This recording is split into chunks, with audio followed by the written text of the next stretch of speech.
Welcome to Marketing Unveiled, the podcast where we demystify the world of marketing for PMU entrepreneurs, PMU small business owners, and curious minds. Today, we're kicking off with our series of exploration of marketing basics. Whether you're starting out or looking to brush up on your knowledge, these episodes are for you. Hi, I'm Shareen Adair, a scientist turned perma makeup artist for the last 10 years. I had to push restart twice with the economy and then the second time with the pandemic. Each time, I only knew better how to start. So if you are an ambitious PMU artist or one in making, I'm here to give you a step-by-step actionable items so you navigate through most common challenges that I've learned through my almost 2 decades of experience. Let's dive in. So what is marketing? What do you guys understand about marketing? Marketing is often misunderstood as just advertising or selling. In reality, it's a much broader perspective than that. At its core, marketing is understanding and meeting customer needs. It's a strategic process that involves researching, promoting, selling, and distributing a product or a service. Think of marketing as a bridge between a business and its customer, ensuring that the right message reaches the right people at the right time. In this day and age, marketing has evolved in so many different avenues, and we're going to explore all of those avenues in our upcoming podcast in this series of Marketing Unveiled podcast. There was a local magazine that I was in. There was yellow pages. I'm talking everything was print and distribute. There wasn't any social media. Facebook was just brand new, but a lot of people were not on Facebook. And I'm talking about 2006, 7, 8. As Facebook developed more and more, marketing strategies and strategic implementation started to evolve. And what I love about this journey is that I have seen pretty much from distributing flyers in local grocery stores, putting up little flyers on Starbucks notice board, talking to people and walking them through what my business is all about. And that's how I started. But I would never change about this because it just gave me the confidence to talk about my business. And also, I saw the journey of the evolving marketing process that I hadn't seen. From this, I did understand that there are fundamentals of marketing and the 4 P's of marketing. So, the 4 P's of marketing. One of the fundamental concepts in marketing is the marketing mix, also known as the 4 P's of marketing, which is product, price, place, and promotion. So let's break these down. Product. This is what you're offering to your customer. It could be a physical item, a service, or even an idea. The key is to ensure your product meets the needs and desires of your target audience. Now, what are you going to price it at? Which leads us to the second P, pricing. This is what the customers pay for your product. Your pricing strategy can vary. Some businesses compete on prices, while others focus on value and premium pricing.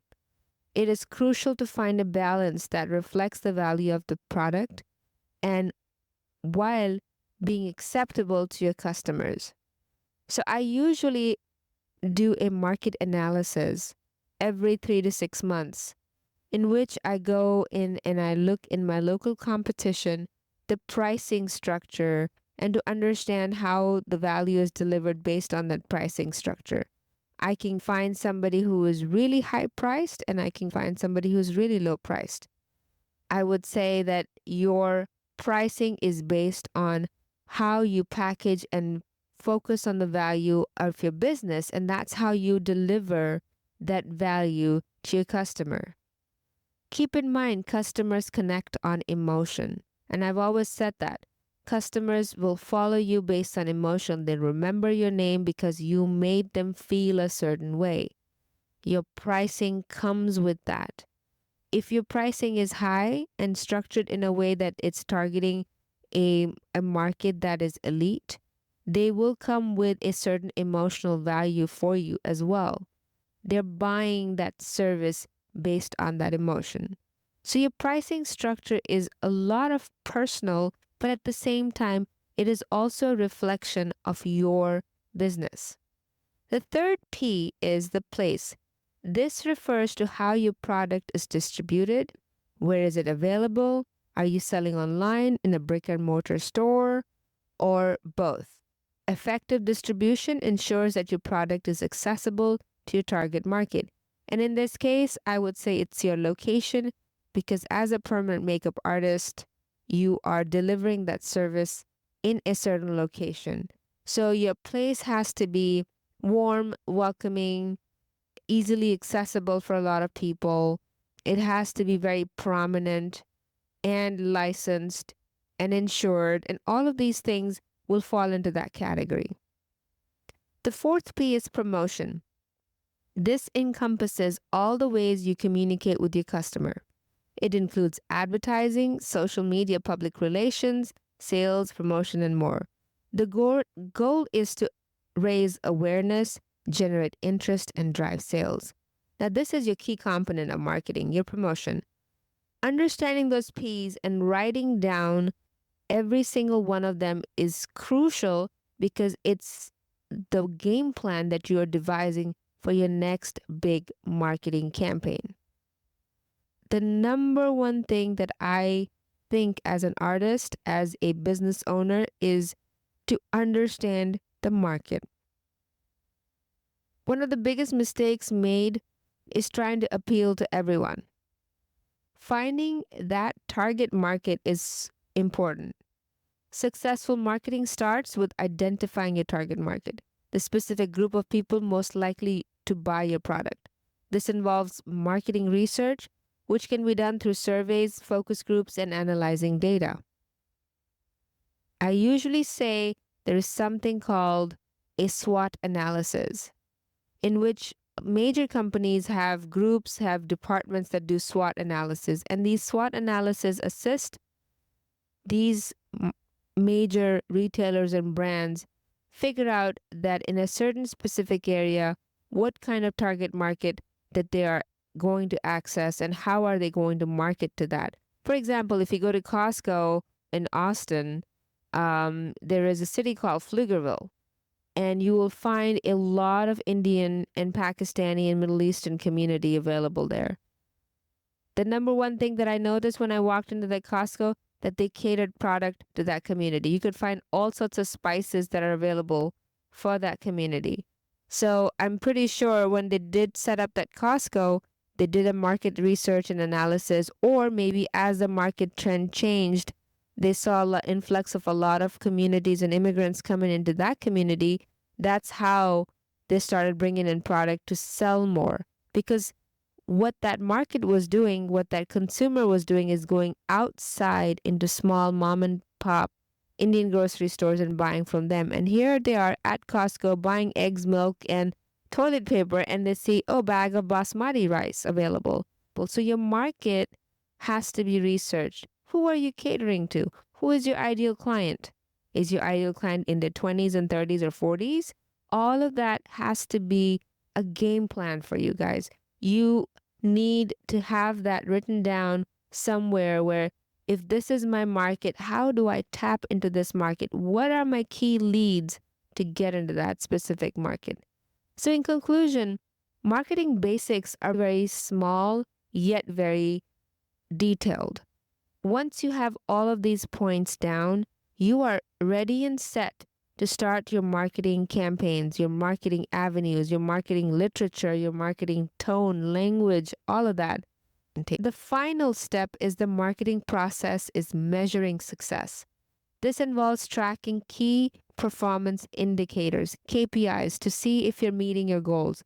Common KPIs include website traffic, conversion rates, customer acquisition cost, and return of investment.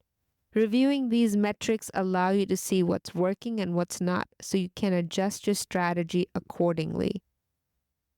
Then it's marketing trends to watch. Let's touch a few current marketing trends. Personalization. Customers expect personalized experience. Use data to tailor your marketing messages to individual preferences and behaviors. For example, if you have somebody who has really oily skin and has a summer session coming up for her brow touch up, you can actually talk to her about creating a small video about how getting eyebrows during summer helped her get away from the brow pencil that often melted off during the heat. So, that kind of personalization, this is just an example. There are so many others you can create.